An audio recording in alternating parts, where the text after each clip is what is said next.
তো মেইন কথা হচ্ছে আমরা প্রশাসন চেষ্টা করছি।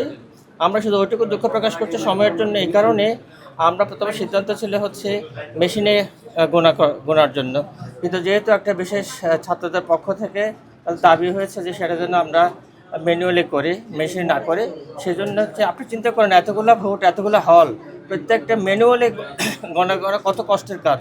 এবং আপনারা হয়তো জেনেছেন শিক্ষকরা কন্টিনিউয়াস কাজ করতে গিয়ে তারা অসুস্থ হয়ে পড়েছেন, তারা পোলিং এজেন্টে তারা অসুস্থ হয়ে পড়েছেন, কারণ দিন রাত ঘুম নাই, এই কাজ করতে হচ্ছে। সুতরাং আমি শুধু এইটুকু রিকোয়েস্ট করবো সবাইকে ধৈর্য ধারণ করেন, আমাদের চেষ্টায় কোনো ত্রুটি নাই এবং আমরা সম্পূর্ণ নিরপেক্ষ এবং স্বচ্ছতার সাথে এই ফলাফলটা দেওয়ার জন্য এইটুকু সময় লাগতেছে।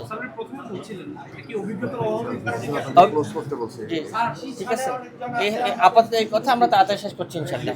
ওকে, সবাই ধন্যবাদ।